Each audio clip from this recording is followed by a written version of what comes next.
Xiaomi Redmi Note 3 Pro. Yang pertama kali dirasakan adalah bodinya yang kokoh dan bentuk HP-nya yang keren banget. Dan setelah beberapa hari menjadi daily driver, yang dirasakan adalah ketahanan baterainya yang luar biasa. Mari kita bahas. Halo semua, kembali lagi dengan saya Andreas. Ini adalah video ketiga dari seri video Redmi Note 3 yang saya buat. Bagi yang belum pernah lihat video unboxing dan cara merubah ROM-nya, bisa lihat di link deskripsi di bawah. Mudah-mudahan kalian suka reviewnya. Sampai bertemu di akhir video nanti. Penjelasan singkat mengenai Redmi Note 3 di Indonesia terbagi menjadi dua versi, yaitu versi Snapdragon dan versi MediaTek. Untuk yang versi Snapdragon, kita sebutnya Redmi Note 3 Pro. Perbedaan utama dari Redmi Note 3 Pro dan MediaTek ialah di chipset yang digunakan. Untuk yang Pro, dia menggunakan Snapdragon 650 Hexa-core, sedangkan yang MediaTek dia menggunakan Helio X10 Octa-core. Perbedaan lainnya ialah di sensor kamera yang digunakan. Untuk yang Pro dia menggunakan 16 megapiksel, sedangkan yang di MediaTek dia menggunakan 13 megapiksel. Selain itu, versi Pro juga mendukung microSD walau hybrid dengan SIM 2, sedangkan yang MediaTek sama sekali tidak bisa dipasang microSD. Redmi Note 3 mempunyai layar 5,5 inch dengan kemampuan Full HD. Sangat nyaman digunakan untuk multimedia, menonton video, ataupun bermain game. Ini saya coba tes untuk menonton video, untuk mengetahui kualitas suara maupun video yang dihasilkan.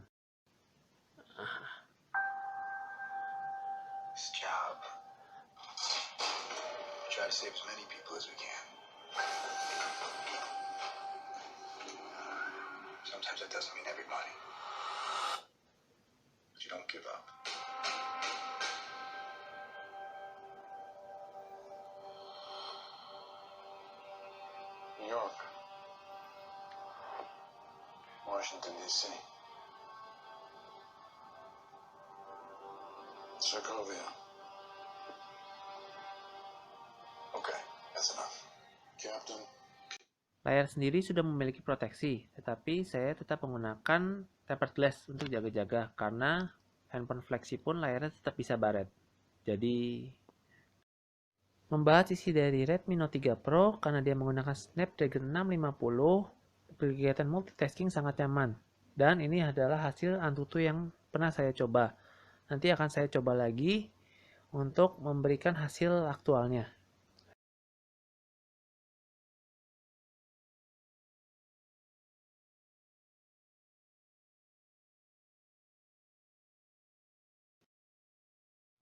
Ini adalah hasil tes Antutu dari tes barusan.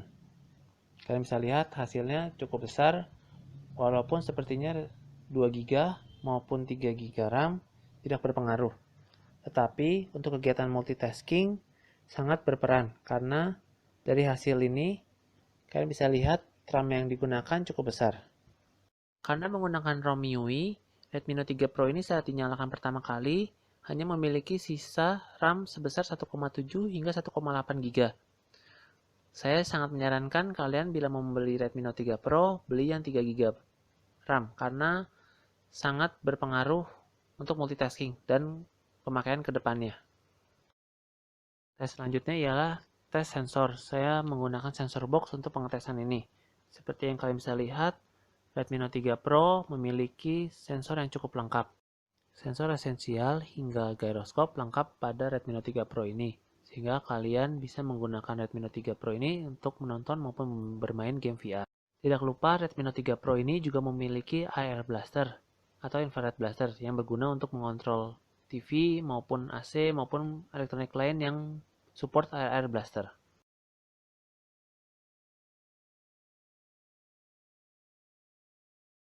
Lumayan bagi yang sering hilang remote TV maupun kontrol AC, ataupun yang malas ganti baterai. Nah, sekarang membahas soal fingerprint. Fingerprint pada Redmi Note 3 Pro ini terletak di belakang. Bagi yang belum pernah memakai handphone dengan fitur fingerprint, fingerprint ini sangat enak dan nyaman digunakan, karena kalian tidak perlu bersusah-susah membuat pattern maupun mengetik kode, ataupun takut dilihat orang pattern kalian seperti apa, kode kalian seperti apa. Ini sangat nyaman digunakan. Pada aplikasinya, fingerprint pada Redmi Note 3 Pro ini sangat cepat dan akurat. Jarang sekali terjadi kesalahan kecuali bila tangan kalian kotor ataupun basah. Untuk kamera, Redmi Note 3 Pro menggunakan 16 megapiksel sensor dari Samsung dan terletak di bagian tengah belakang. Pada mode kamera, Redmi Note 3 Pro menawarkan beberapa fitur seperti panorama, timer, manual, dan lainnya. Pada settingan kamera, ada juga beberapa pilihan yang kalian bisa rubah, seperti contrast, saturation, sharpness, dan juga picture quality, yang kalian bisa rubah menjadi high, standard, maupun low. Di sini saya mencoba menyalakan fitur manual. Hanya terdapat pilihan white balance dan select ISO. Bila di slide ke kanan, maka terdapat filter live yang bisa kalian gunakan untuk memoto. Pada mode video, terdapat fitur time-lapse dan slow motion. Saat melihat ke setting, ada beberapa pilihan yang kalian bisa rubah. Tapi yang paling utama ialah video quality. Terdapat Full HD, HD, dan SD. Jangan lupa, video slow motion hanya akan muncul bila kalian memilih HD ataupun HD. Full HD tidak akan menampilkan slow motion. Karena software kamera bawaan MIUI ini tidak mendukung 4K, maka saya menggunakan aplikasi pihak ketiga yaitu Google Camera. Pada saat kita masuk ke dalam setting Google Camera ini, kalian bisa melihat ada beberapa tampilan yang tidak terdapat di MIUI kameranya, seperti ukuran kamera belakang, kamera depan, maupun untuk merekam video 4K.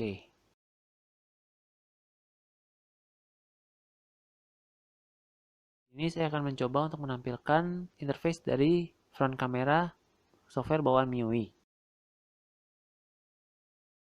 Bila di slide ke kanan hanya akan ada tampilan live filter tanpa settingan lainnya.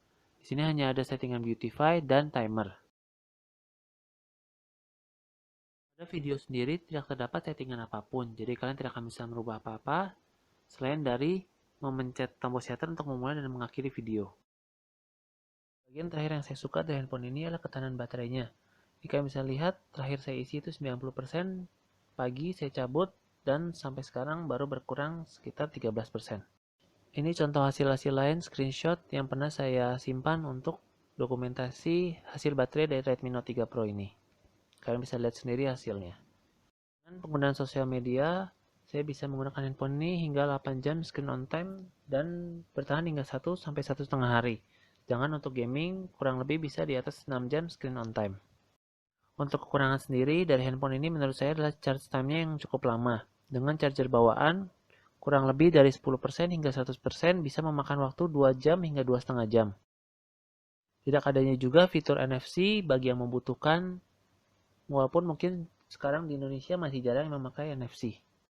Dan bagi yang ingin mencari handphone compact, layar 5,5 inch mungkin terlihat atau terasa cukup besar. Untuk handphone yang lebih kecil, saya menyarankan Mi 4S atau Mi 4C. Simpulannya, dengan harga di bawah 3 juta, dapat kualitas dan segala fitur yang ada, Redmi Note 3 Pro ini sangat saya rekomendasikan bagi yang mau beralih ke handphone fingerprint, performa memadai dan harga yang terjangkau.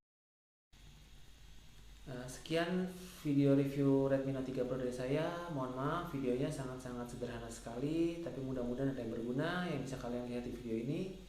Juga bila ada yang mau ditanyakan mengenai Redmi Note 3 Pro, boleh tanya nanti di komen di bawah. Mungkin setelah ini saya akan juga tunjukkan beberapa hasil video dan foto yang pernah saya ambil dari Redmi Note 3 Pro ini.